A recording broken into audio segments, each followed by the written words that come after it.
Selalu ada hikmah. Assalamualaikum warahmatullahi wabarakatuh, pemirsa di rumah. Seperti biasa, kalau di acara ini kita bakal dapat banyak banget pelajaran tentang kehidupan yang bismillah buat kita lebih baik.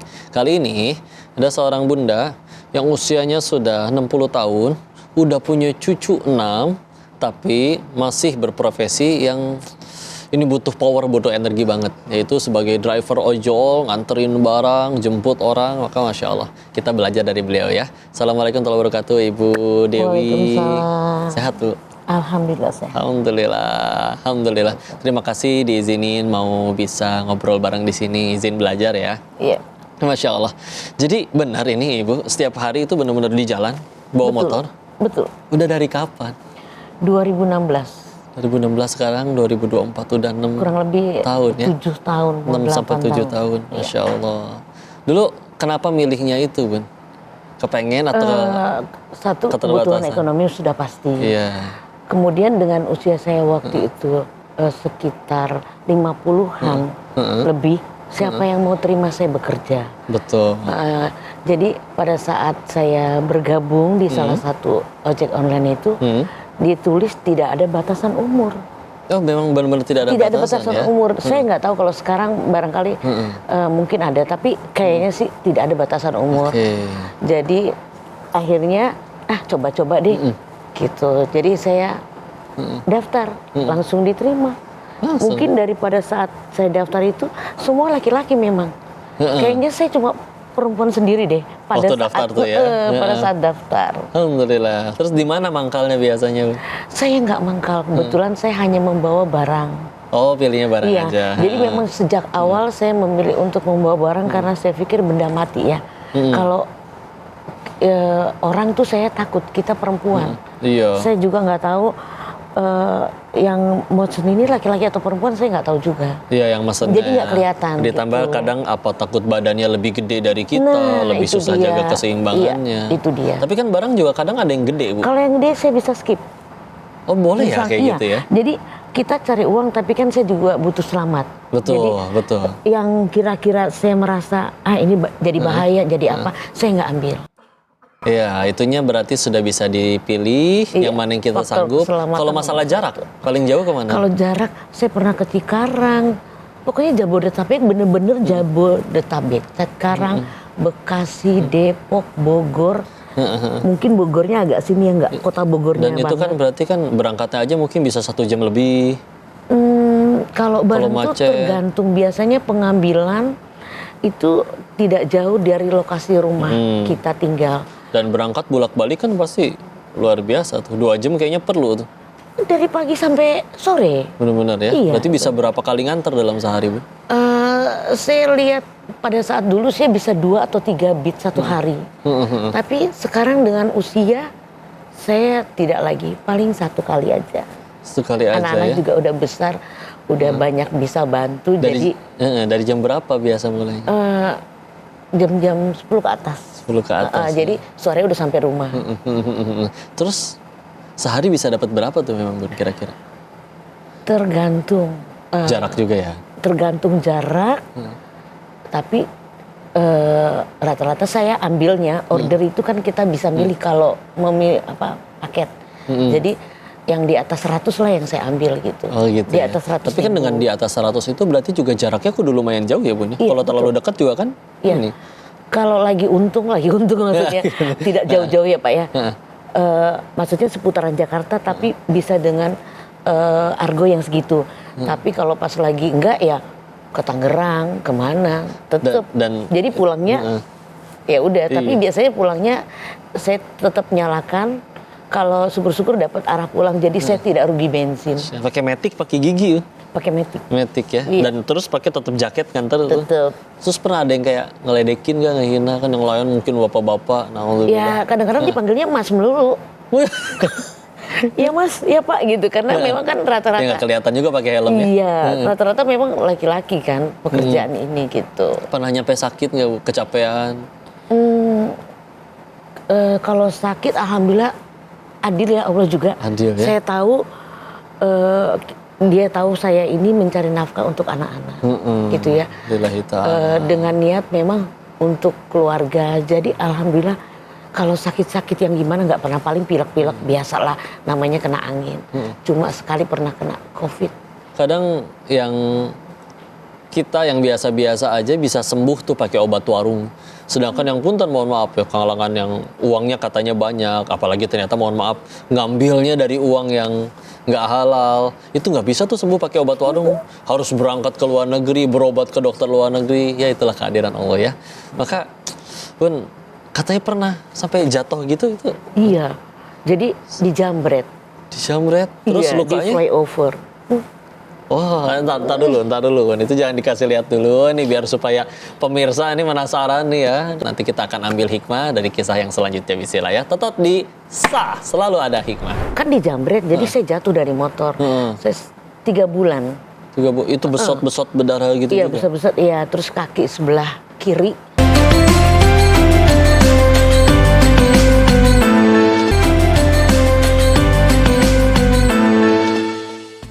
Sah, selalu ada hikmah. Kita ambil hikmah lagi dari perjalanannya wanita tangguh yang luar biasa ini ya, Bunda Dewi.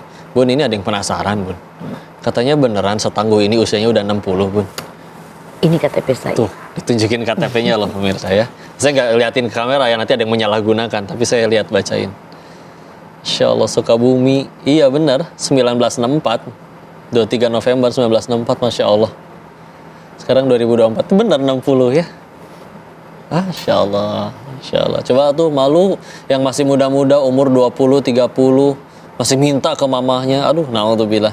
Malu sama Bunda Dewi ya. Masya Allah. Dan saking tangguhnya, izin Bunda, terima kasih ya. Beliau bahkan tadi sampai cerita udah sempat menghadapi jambret. Masya Allah, ini kayak ya jelas jambret kurang ajar ya, karena kalau soleh dia nggak akan jadi jambret ya. Nah ini Masya Allah, tadi sampai diceritakan giginya ya waktu itu ya kapan ya. Iya. Itu berarti Gigi palsu. palsu. Iya, Bisa dilepas dong berarti. bisa. Iya, Masya Allah. Tuh pemirsa lihat, dengan akhirnya ketemu dengan jambret sampai kejadian kayak gitu. Dan ini pasti salah satu suka duka yang luar biasa ya. Iya. Dan waktu itu penyembuhannya jadi berapa lama? Cuma gigi karena patah gitu. Kehantam apa sampai patah gitu? Kan dijamret, jadi saya jatuh dari motor. Saya 3 bulan. Itu besot-besot berdarah gitu Iya, juga? besar-besar. Iya, terus kaki sebelah kiri nggak bisa jalan. Selama 3 bulan itu? Selama 3 bulan. Berhasil Prosesnya keambil? 3 bulan. Ada apa, handphone atau apa? Nggak ada. Jadi udah Gagal keburu dia ya? ditolong, keburu ditolong orang. Jadi dia udah pergi. Jadi saya pulang juga diantar sama yang nolong. Pas di mana, Bun? Daerah mana Di itu? Jalan Pemuda, Pramuka. Pemuda. Depan Lagi gelap Lia. kali, malam ya? Jam 7:30 malam. Tapi 7:30 sebenarnya sih masih rame. Iya, belum terlalu sepi Iya, kan belum biasanya? terlalu sepi. Oh, dapat nggak? Kekejar nggak itu orangnya? Enggak. Lolos ya? Pakai motor itu loh. Kok yang Yang kenceng motor. itu loh, yang Oh, suaranya berisik apa ya? Iya, iya. FX. Apa? Tapi tenang, dia nggak akan lolos dari pengadilan Allah. Beneran. Kita balas sendiri nggak akan lebih mantep daripada balasan Allah. Jadi nggak usah kita ngotorin tangan sendiri. Udah, bahkan kalau perlu, udah dapat hidayah. Ya, Masya Allah. Apalagi nih Bun, suka dukanya ketika ngejalanin profesi ini, Masya Allah. Awal-awal sih dukanya banyak banget karena saya kan nggak tahu jalan, tapi Oh, nekat betul. ikut ini. Mm-mm. Jadi ada yang namanya pakai maps. Saya nggak bisa Nggak ngerti pakai cara map. pakainya. Nggak bisa. Jadi kalau maps itu udah keluar, aduh saya rasanya mau nangis. Aduh gimana ini? Baru jalan berapa lama udah nanya. Berapa lama udah nanya. Akhirnya satu beat itu bisa sampai jam 10 malam. Jam 11 Saking, iya. malam. Nah, Belum buat pulang balik lagi iya, buat nanya balik lagi. laginya gitu. Jadi pernah sampai pulang ke rumah tuh jam 12:30 malam. Itu rekornya sampai Iya, malam segitu. jam 12:30. Ya Ya, Allah. saking nggak tahu jalan. Nah, tapi kalau sekarang mungkin map-map udah saya bisa gojek kali ya. Maksudnya saya udah bisa akal-akalin. Ada ya? Udah bandel. Masya Allah. Udah maksudnya saking ini jalan map kasih ini kayaknya kepanjangan nih ya. Kayaknya saya lihat lagi, saya buka lagi. Kira-kira jalan mana yang lebih pintas gitu. Dan, Kira-kira kayak gitu. Masya Allah. Dan 7 tahun ini pernah dapat yang aneh-aneh ya Bun? Isi paketnya apa ternyata? Atau malah begitu diantar, loh ini kok malah kuburan, nggak ada apa-apa. Oh itu pernah. Pernah. Pernah. Iya. Saya dikasih map jalannya bener-bener masuk ke dalam kuburan. Ya Saya nggak Allah. ngeh kalau itu kuburan. itu kuburannya kalau nggak salah Tanah Kusir, Bintaro. Jadi pas sudah masuk, karena itu udah di atas jam 9, portal kuburan sudah ditutup. Begitu nggak kiri kanan, nisan semua. Kuburan. Tapi memang, wah, baca ayat kursi, baca apa yang bisa saya baca. Saya putar balik, terus ada orang jualan bakso atau apa gitu, nanya sama dia, sampai akhirnya dikasih. Tapi saya heran, kenapa map bisa sampai situ ya? Ya itulah keterbatasan teknologi ya. Map tempat sampah pun saya pernah. Totonya lah tempat pembuangan sampah. Iya, di daerah Bantar Gebang. Aduh. Ya Allah. Ya banyaklah suka dukanya, tapi sukanya juga banyak. Pengalamannya juga banyak gitu. Saya sadar saya tidak mungkin seperti ini terus dengan faktor usia. Jadi kalau saya ketemu misalnya mengantar atau mengirim barang ke satu tempat, saya akan catat, saya punya reward sendiri, catatan sendiri. Misalnya kerupuk kulit, agennya di mana? Di sini. Untuk barang-barang apa, agennya di sini. Kira-kira saya jadi suatu saat mungkin saya akan butuh. Iya. Luas jaringan juga, jadi tahu, jadi kenal banyak orang juga. Iya, betul. Saya yakin juga dari sekian banyak juga pasti jadi ketemu orang-orang baik juga yang ngebantuin. Dan yang paling penting kan memang tadi jadi amal soleh. Insya Allah di saat luar sana ada yang nggak peduli mau halal mau haram, yang penting perut saya kenyang, akhirnya malah dianya yang nyolong sendiri, yang lapar jutaan rakyatnya. Ini Bunda, Masya Allah, demi akhirnya mendapatkan itu semua ya. Maka bismillah, ini pemirsa ada banyak banget hikmah yang bisa kita ambil lagi dari Bunda Dewi. Tapi kalian jangan kemana-mana, tetap di program Sah Selalu Ada Hikmah. Kan banyak juga tuh saya lihat anak zaman sekarang agak-agak kurang fight kalau menurut saya gitu. Jadi jangan sampailah kayak gitu. Dan satu lagi penyakit yang paling kalau menurut saya fatal banget itu males. Karena tidak ada obatnya. Nggak ada gitu obatnya. Ya. Jadi apapun yang kita lakukan jangan pernah gengsi. Sah Selalu Ada Hikmah. Masya Allah pemirsa, kita tahu perjuangan para driver-driver ojol ini, kadang mereka ya, saya jadi baru teringat, kalau hujan, mereka bawa jas hujan, kadang bukan dipakai buat badan, malah dipakai buat barang. Ngalamin juga kayak gitu, Bunda? Ngalamin. Kan misalnya berangkatnya kan nggak hujan nih, kok pakai kardus biasa itu. Pas hujan kalau kardus itu kan tembus, dia tembus. Jadi ya korban harus bisa nyiasatinnya, atau enggak kalau kita cuaca mendung ya kitanya harus aktif untuk udah bungkusin dulu, bilang tolong pakai kantong plastik atau apa gitu kan. Cuma ya sekarang karena memang kantong plastik dilarang, jadi ya biasanya saya siap sendiri di dalam bagasi. Luar biasa jasa mereka itu teman-teman ya. Nah dari Bunda Dewinya juga barangkali ada yang mau ditanyakan, silakan kalau barangkali ada. Saya mau tanya soal pekerjaan nih kok. Iya. Saya ini kan perempuan, bekerja, kadang-kadang nih ngambil barang, ngambil paket itu kan kita desek-desekan, apalagi kalau misalnya yang reseller itu memang banyak ojol-ojol. Jadi ya otomatis kita sikut-sikutan nih. Maksudnya untuk hanya alhamdulillahnya biasanya yang cowok-cowok ini, apalagi kalau saya mungkin karena udah dilihatnya ibu-ibu gitu. Ada banyak yang ngalah. Banyak yang ibu dulu deh ya, alhamdulillah banget. Tapi otomatis kan itu bersinggungannya gitu dengan memang kebanyakan lawan jenis. Istilah dulu di zamannya sahabat juga ada namanya Nusaibah binti Ka'ab ya. Dan ini nggak cuman ikut berjuang, bahkan ikut berjihad di jalan Allah. Jadi luar biasa.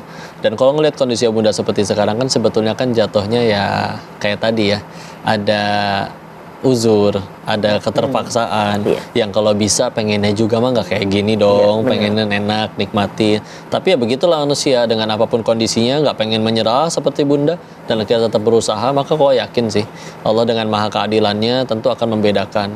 Dan kita akhirnya juga kan tadi dibuat ada orang-orang yang baik yang mau ngalah. Iya, betul. Selain itu juga kita juga bisa ngejaga dengan ya udah kita full pakai jaket, jadi kan nggak ada sentuhan kulit langsung. Maka itu juga masih bisa untuk dilakuin. Apa yang pasti dengan hakul yakin maha baiknya Allah, pahalanya Bunda bisa jadi jauh lebih besar daripada bunda-bunda yang lain yang udah tinggal nikmati. Istilah ya. Maka Saya minta Bunda ini nih berpesan kepada pemirsa-pemirsa yang lagi pada nonton. Coba barangkali ada nasihat yang mungkin bisa memotivasi mereka biar supaya jangan cengeng, masih muda, badan masih kuat, tapi malah gampang menyerah. Coba silakan Bunda. Ya benar. Ini untuk siapa saja yang menonton acara ini, saya berpesan, apalagi untuk yang masih muda-muda, terutama kan banyak juga tuh saya lihat anak zaman sekarang agak-agak kurang fight kalau menurut saya gitu. Jadi jangan sampailah kayak gitu. Dan satu lagi, penyakit yang paling kalau menurut saya fatal banget itu males, karena tidak ada obatnya. Nggak ada gitu obatnya. ya. Jadi apapun yang kita lakukan jangan pernah gengsi gitu. Anak-anak muda kan banyak gengsi. Nah, jangan gengsi. Yang penting kita cari rezekinya halal. Semangat terus dalam pekerjaan apapun pasti ada. Tidak mungkin tidak. Jadi nggak mungkin tidak dicukupkan. Pasti Allah udah cukupkan sesuai dengan kebutuhan kita. Jadi jangan putus asa, tetap semangat. Buat teman-teman sesama ojol juga, jangan ngeluh kalau lagi order sepi. Mungkin emang rezeki kita lagi sedikit, yang kita butuhin sedikit, Allah pasti tahu. Masya Allah. Itu aja sih. Keren banget Bunda, kasih banyak. Kau izin nambahin kesimpulan bahwa betul ya, kau pernah ngelihat orang yang tidak diberikan oleh Allah mata bisa sukses? Ada. Tanpa kaki bisa sukses? Ada. Dari bukan keluarga orang kaya bisa sukses? Ada. Memang yang tidak ada itu yang dari orang males tiba-tiba sukses. Nggak ada obat itu. Kalau kita lagi malas, aslinya kita lagi ngancurin diri sendiri. Ya, bukan berarti nggak boleh istirahat. Tapi kalau malas kan beda. Waktunya orang berusaha, dia malah malas-malasan. Ngarep dengan akhirnya memohon kiri kanan, akhirnya malah jadi ngemis, naudzubillah. Maka itu menurunkan izah dan juga bahkan menghancurkan diri sendiri. Jangan malas ya, karena diri kita di masa depan tergantung hari ini kita ngapain aja. Betul. Makasih banyak Bunda, terima kasih ilmu dan nasihatnya. Buat pemirsa juga, saksikan terus program kita ini karena pasti akan banyak banget pelajaran yang bisa kita petik ya. Jangan kemana-mana, tetap di program Selalu Ada Hikmah. Assalamualaikum warahmatullahi wabarakatuh.